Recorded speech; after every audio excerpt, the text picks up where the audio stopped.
நிறைய இடங்கள் இருக்கு ராமாயணத்துல. இது மாதிரி அந்த தேச தர்மம் அந்த ஜாதி தர்மங்கள்லாம் வந்து இப்படி நடுப்புல தொங்க விட்டுருவார் வால்மீகி. நீங்க இதுதான் நிர்தாரணம் பண்ணி. ராமர் கையில மோதிரம் எப்படி வந்தது? பாதுகை பரதன் கொண்டு போனானா ஏது அந்த பாதுகை?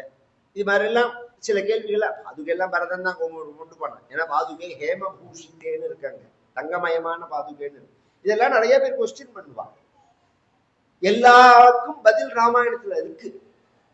கல்யாணம் முடிஞ்சது. தசரதன் கௌசல்யா சுமித்ரா கைகேயி குடும்பத்தோட இருக்கா. நம்ம சம்பிரதாயப்படிதான் நாம சொல்லணும். ஜனகன் அவனுக்கு வந்து 2 பொண்ணும், அவன் தம்பி குஷத்வஜன்னு பேரு, அவனுக்கு 2 பொண்ணு. இவனுக்கு வந்து சீதை ஊர்மில இவனோட பொண்ணு, மாண்டவி ஸ்ருதகீர்த்திங்கிறது குஷத்வஜனோட பொண்ணு. இந்த 4 பேரையும் கல்யாணம் பண்றான். அதுல 100 விஷயம் சொல்றேன். இந்த வில்லம் இன்னைக்கு நான் சுருக்கமா சுடிச்சுட்டு போயிட்டேன். இந்த ஒருத்தர் சொன்னார் ஜாதகங்கள்லாம் பார்த்துதான் கல்யாணம் பண்ணினார்னு உடனே நான் அதெல்லாம் கிடையாதுன்னு சொன்ன முடியல. அதுக்கு ஒரு உதாரணம் சொல்றேன். இங்க வந்து அறிமுகப்படுத்திக்கும் போது ராமர் தசரதனை கூப்பிட்டது ராமரோட கல்யாணத்துக்கு தான். சீதை அந்த வில்ல முறிச்சா சீதைக்கு கல்யாணம்னா அப்பதான் அப்படிதான் கூப்பிட்டது. வசிஷ்டர் வந்து தசரதனோட வம்சத்தை சொல்லும் போது தசரதனுக்கு 4 புள்ள ராம லட்சுமண பரத சத்ருகன் அப்படின்னா, ஜனகன் சதானந்தர் சொல்லணும். சதானந்தர் சொல்லல, ஜனகனே சொல்றான். அது ஒரு விசேஷம் தன் வம்சத்தை பத்தி. அதுல இன்னொன்னு சொல்லி போறாங்க. இந்த கோத்திரம்ங்கிறது பிராமணனுக்கு மட்டும்தான், மற்றவாளுக்கு கிடையாது. சகோத்திர விவாகம் கூடாதுன்னு ஒரு விஷயம் சொல்றோம் பதில. இந்த கோத்திரமே சகோத்திரம்னா என்ன, ஒரே கோத்திரத்துல பிறந்தவா கல்யாணம் பண்ணிக்க கூடாது. 2 கல்யாணம் பண்ணக்கூடாது. ஒரே கோத்திரத்துல பிறந்தாலும் கல்யாணம் பண்ணக்கூடாது. ஒரே தமிழ் வருஷத்துல பிறந்தாலும் கல்யாணம் பண்ணக்கூடாது. இங்கிலீஷ் வருஷப்படி ஒரே வருஷமா இருக்கலாம், தமிழ் வருஷம் ஒரே வருஷமா இருக்கக்கூடாது. 1 மாசம் 1 நாள் வித்தியாசம் இருந்தாலும் தமிழ் வருஷத்துல கல்யாணம் பண்ணலாம். பங்குனி மாசத்துல 30ஆம் தேதி ஒரு பையன் பிறந்திருக்கான், சித்திரை மாசத்துல 2ஆம் தேதி ஒரு பொண்ணு பிறந்திருக்கான்னா கல்யாணம் பண்ணலாம். சித்திரை மாசத்துல ஒரு பையன் பிறந்திருக்கான், அதே வருஷத்துல கடைசியில பங்குனி மாசத்துல ஒரு பொண்ணு பிறந்திருக்கான்னா கல்யாணம் பண்ண கூடாது. சகோதரத்துவம் வரும், ஒருத்தருக்கு ஒருத்தர் சகோதரன் அப்படிங்கிற ஸ்தானம் வரும். இது கோத்திர விஷயம். இந்த கோத்திரம் வந்து சத்திரியர்களுக்கு எப்படி கோத்திரம் மாறும்னா பிறந்த கணக்குல வராது. பிராமணனுக்கு மட்டும்தான் அவ மூதாதையர்கள் கணக்குல வரும். சத்திரியர்களை பொறுத்த பரியந்தம் சத்திரியர்களோ வைசியர்களோ மற்றவர்களுக்கும் ஆச்சாரியான அனுசரிச்சுதான் வரும். யார் அவளுக்கு ஆச்சாரியானோ. இப்ப நான் நேற்றுக்கு சொல்லும் போது வாசிஷ்ட மைத்ராவருண கௌண்டின்ய திரயாரிஷேய பிரவரான்வித வசிஷ்ட கோத்ரோத்பவாய அப்படின்னு ராமரை சொன்னேன். வசிஷ்ட கோத்திரம்னு சொன்னேன். இந்த சூரிய வம்சத்துல வசிஷ்டன் எங்க வந்தார்? நாராயணன், பிரம்மா, பிரம்மாவோட புள்ள காஷ்யபர், காஷ்யபரோட புள்ள பிரம்மாவோட புள்ள மரீச்சி, மரீச்சியோட புள்ள காஷ்யபர், காஷ்யபரோட புள்ள சூரியன், சூரியனோட புள்ள மனு, மனுவோட புள்ள இக்ஷ்வாகு, இக்ஷ்வாகோட புள்ள விகுட்சி, விகுட்சியோட புள்ள புரஞ்சயன், புரஞ்சயனோட புள்ள அனேனஸ், அனேனஸோட புள்ள பிருத்து, பிருத்துவோட புள்ள விஸ்வரந்தி, விஸ்வரந்தியோட புள்ள சந்திரன், சந்திரனோட புள்ள யுவனாஸ்வன், யுவனாஸ்வனோட புள்ள சாபஸ்தன், சாபஸ்தனோட புள்ள பிருகதஸ்வன், பிருகதஸ்வனோட புள்ள குவலயாஸ்வன், குவலயாஸ்வனோட புள்ள திடாஸ்வன், திடாஸ்வனோட புள்ள சேனஜித்னு வரிசையா வரும். இந்த சூரிய வம்சத்தை சொல்லும் போது இப்படி வரிசையா வரும். இதுல தசரதன் அஜன், அஜனோட புள்ள தசரதன், தசரதனோட புள்ளதான் ராமலட்சுமணன். இந்த இடத்துல ஒரு இடத்துல கூட வசிஷ்டர் வரவே மாட்டார். பின் இந்த வசிஷ்ட கோத்திரம்னு சொல்றமேன்னா வசிஷ்டர் தான் இந்த முதல்ல சொன்னேன் பாருங்க மனுன்னு, இதுல இருந்து ஆரம்பிச்சு அவர் தான் வாத்தியார். அதனால இது ஒரு மெசேஜா. அது மாதிரி ஒவ்வொருத்தருக்கும் ஒன்னொன்னு மாதிரி இருக்கும். சில பேருக்கு இந்த நம்ம தென் தமிழ்நாடெல்லாம் போனோம்னா குலதெய்வத்தை வச்சுதான் இருக்கும். கோயம்புத்தூர் தமிழ்நாடெல்லாம் போனீங்கன்னா ஒரே குலதெய்வத்தை வழிபடுறவா கல்யாணம் பண்ணிக்க மாட்டான். அந்த குலதெய்வம் மாறினாதான் கல்யாணம் பண்ணிக்கலாம். ஒரே தெய்வமா இருந்தா ஒரு கூட்டம்னு அர்த்தம். அது ஒரே குரூப் அவா அப்படின்னு அர்த்தம். அதுக்குள்ள அவ கல்யாணம் பண்ணிக்க கூடாது. இப்படி அவ அந்தந்த பிரதேசங்கள்ல அவளுக்குள்ளேயே நம்ம வகுத்து வச்சிருப்போம். இதெல்லாம் எந்த காலம் சார்னா இங்க பாருங்க, எப்படி வேணாலும் வாழலாம்னா அது மிருக வாழ்க்கை. இப்படிதான் வாழணும்னா தான் மனுஷிய வாழ்க்கை. இது ஒரு சிஸ்டமேட்டிக்கா பண்ணிருக்கு. நீ இந்த சிஸ்டத்தை கொலாப்ஸ் பண்றது ரொம்ப ஈஸி, சிஸ்டத்தை கிரியேட் பண்றதுதான் கஷ்டம். 70 வருஷமா நாசமா போச்சு. இந்த பிரிட்டிஷ்காரன் வந்ததுல இருந்தே இந்த தேசத்தை சரி பண்ண முடியலையே நம்மளால. எவ்வளவு சிரமப்பட வேண்டிய, எத்தனை பொந்த அடைக்க வேண்டும். டால்டா டப்பாவை சரி பண்றதுன்னு இருக்கு தாத்தா. இந்த பழைய காலத்துல டால்டா டப்பான்னு ஒண்ணு இருக்கும். அது நெசுங்கி போயிடுதுன்னு இந்த பக்கத்தை தட்டினா அந்த பக்கம் ஒரு டொக்குன்னு உள்ள போயிடும். அது மாதிரி இருக்கு எல்லா சிஸ்டமுமே. இதை எதை சரி பண்றது சொல்லுங்க. இதெல்லாம் ஜாக்கிரதையா நான் நாம எதை மனசுல வாங்கிக்கணுமோ அதை மனசுல வாங்கிக்கல, எதை மனசுல வாங்கிக்க கூடாதோ அதை மனசுல வாங்கிக்கிறோம்.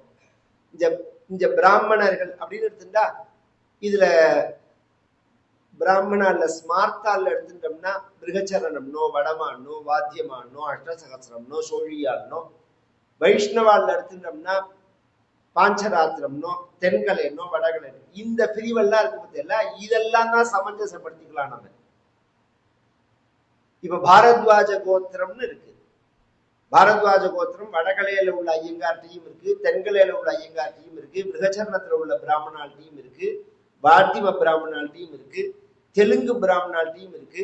இப்ப ஒரு தெலுங்கு பிராமண பொண்ணும் தமிழ் பிராமண பையனும் கல்யாணம் பண்ணிக்கும் போது அந்த கோத்திரத்தை மட்டும்தான் பார்க்கணும். ஏன்னா பாரத்வாஜர் இத்தனை பாரத்வாஜர் கிடையாது, ஒரே பாரத்வாஜர் தான்.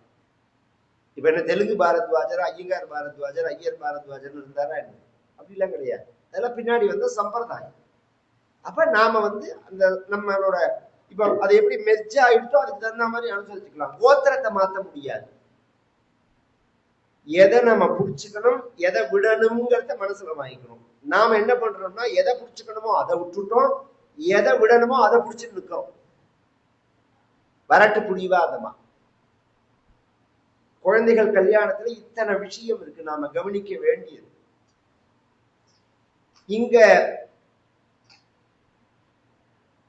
3-4 பையன்னு சொன்னா, ஜனகன் சொன்னா எனக்கு 2 பொண்ணு, என் தம்பி குசத்வஜனுக்கு 2 பொண்ணு.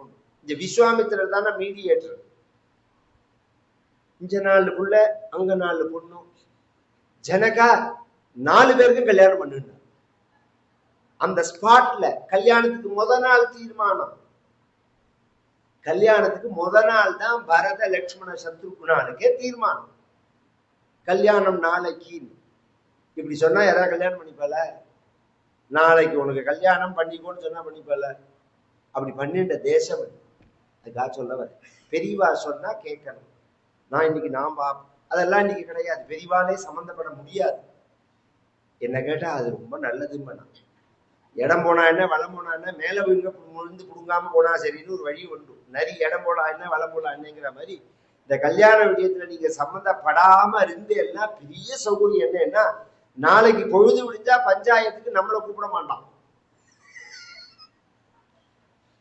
அந்த மாதிரி இருக்கு.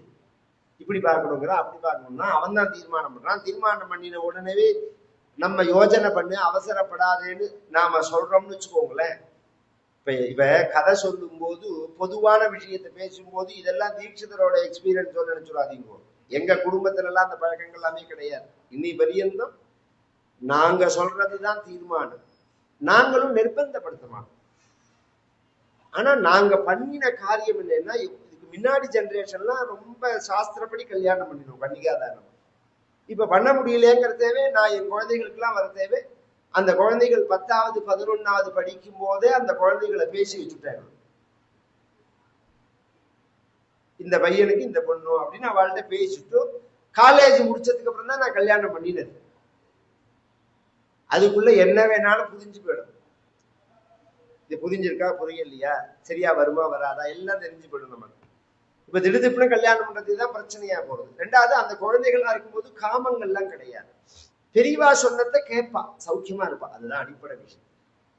இங்க இப்ப நாராயண தீட்சர்னு சொன்னார், இவர் மாமியார், அவரோட ஒரு முடிவை சொல்றேன். சேங்காலிபுரத்துல முத்தண்ணாவால் ஆராதனைன்னு ஒண்ணு நடக்கும், 4 நாள் நடக்கும்.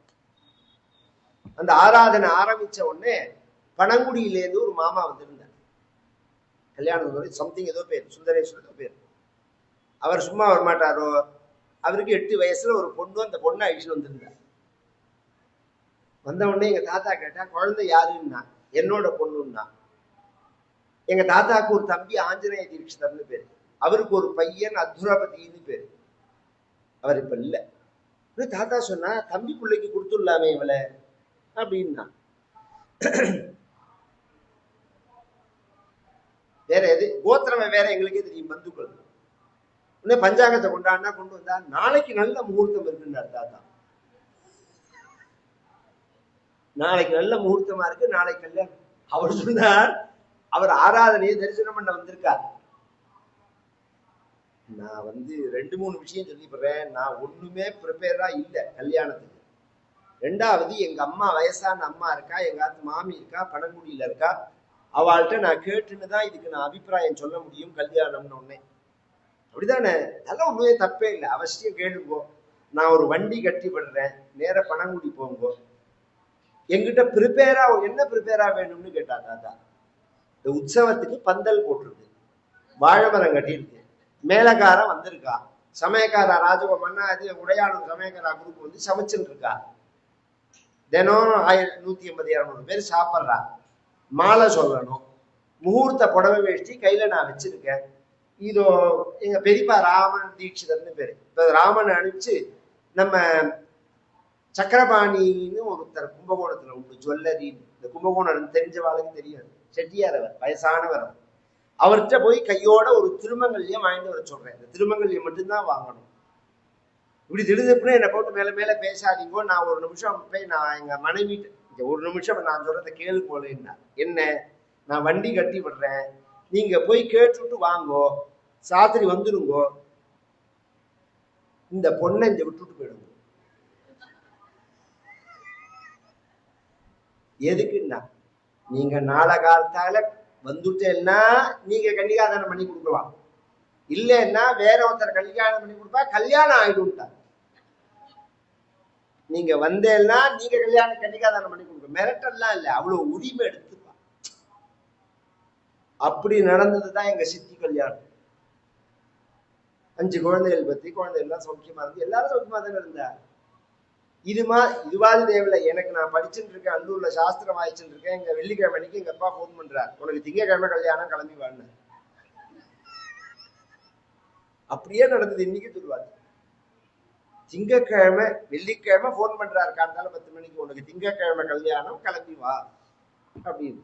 அப்படிலாம் கல்யாணம் நடக்குமான்னா, நம்ம பெரிய கல்யாணத்திலேயே கல்யாணம் நிச்சயமாகும், கல்யாணத்திலேயே கல்யாணம் நடக்கும்.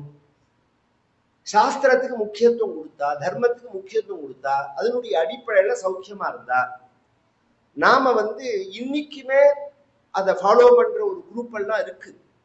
நீங்க நினைக்கிற வாழ்க்கை மிருக வாழ்க்கை. நான் இது 100ஆம் பழமையான வார்த்தையா நான் சொல்லல. உலகம் முழுக்க மனசுல வாங்கிட்டு இன்னைக்கு நடக்கக்கூடியதான அத்தனை குளறுபடியும் மனசுல வாங்கிட்டு தான் நான் இதை சொல்றது. இது சரியா வரணும் அப்படின்னா, கரெக்டா இருக்கணும்னா, சாஸ்திரம் சொன்னதெல்லாம் தப்பு. நான் என்ன சொல்றேன், நீங்க ஃபாலோ பண்றீங்களோ இல்லையோ, சாஸ்திரம் சொன்னது தப்புன்னு சொல்லிடாதீங்க. நீங்க சாஸ்திரம் சொன்னது கரெக்ட் தான். என்னால இப்ப அனுஷ்டானம் பண்ண முடியலன்னு வேணா சொல்லலாம். 4 பேருக்கும் கல்யாணம்னா 4 பேருக்கும் கல்யாணம் பண்ணி வச்சா, 4 பேருக்கு எனக்கு ஜாதகமா பார்த்த கையோட கல்யாணம். சொல்ல போனா, இப்ப பங்குனி உத்தரத்துல ராமருக்கு கல்யாணம்னு சொல்றோம் நாம எல்லாருமே. உங்களோட ஜாதகத்தை எடுத்து, இந்த ஜாதகம் சத்தியம், பஞ்சாங்கங்கள்லாம் சத்தியம், அதை நான் பொய்ன்னே சொல்லல. அதை முதல்ல மனசுல வாங்கிக்கோங்க. கிரகத்தினுடைய சாரங்கள், நகர்வுகள், லக்னங்கள், முகூர்த்தங்கள் எல்லாம் சத்தியம். அதை எடுத்து ஒருத்தன் சொல்றான் பாருங்க, அவன் ஃப்ராடு. அதுதான் இந்த பிரச்சனையே. அதை எடுத்து சொல்றவாளுக்கு 4 அடிச்சு குறைச்சல். ஜென்ம நட்சத்திரத்துல கல்யாணம் பண்ணக்கூடாது, தெரியுமா இருக்காது? நம்மளோட சொந்த நட்சத்திரம். ஆனா நல்ல லக்னமா இருந்தா கல்யாணம் பண்ணலாம். சீதைக்கு நட்சத்திரம் என்ன? உத்தரம். உத்தர நட்சத்திரம். உத்தர நட்சத்திரம் தானே கல்யாணம் ராமருக்கு. அப்படின்னு தானே இன்னைக்கு நாம சொல்றோம். எதுக்கு இத்தனையும் சொல்றேன்னா இதெல்லாம் அவ்வளவு விசேஷம். அதுக்காக சொல்ல வரேன். அதெல்லாம் பெரியவா நல்ல விஷயம் தெரிஞ்ச வாழ்க்கை, சாஸ்திரம் தெரிஞ்ச வாழ்க்கை நாம பார்க்கணும். இந்த டிவி ஜனங்களுக்கு மாயையா இருக்கு. எல்லாரும் எல்லாத்தையும் பத்தி பேசுறதுனாலையும் ஒரு குளறுபடி வராது. இப்ப நான் டாக்டர்னா டாக்டரை பத்தி தான் பேசலாம். நான் வால்மீகி ராமாயணம் படிச்சிருக்கேன்னா வால்மீகி ராமாயணத்தை தான் பத்தி பேசலாம். நான் வேதாத்தியனம் பண்ணியிருக்கேன்னா வேதாத்தியனத்தை பத்தி தான் பேசலாம். எங்களை எப்படி ட்ரைனிங், எங்களுக்கெல்லாம் எப்படி ட்ரைனிங்னா, நாங்க வேதாத்தியனம் வாசிக்கணும், சாஸ்திரம் வாசிக்கணும், ஜோதிஷ சாஸ்திரம் வாசிக்கணும், பூர்வாபரம் பண்ணி வைக்கணும், இதிகாச புராணங்கள் எல்லாமே கத்துக்கணும். இத்தனை ட்ரைனிங் கொடுத்துதான் எங்களை தாத்தா அப்பா எல்லாம் மேடையில ஏத்திருக்காங்க. அதனால எல்லா சப்ஜெக்ட்லயும் எங்களுக்கு பேசுற மாதிரி எங்களை தகுதியை வளர்த்து வச்சிருக்காங்க. இப்ப உபன்யாசம் பண்றவாள பெரும்பாலானவா நன்னா பண்றவா இருக்கா. ஆனா இந்த சப்ஜெக்டுக்குள்ள வரக்கூடாது.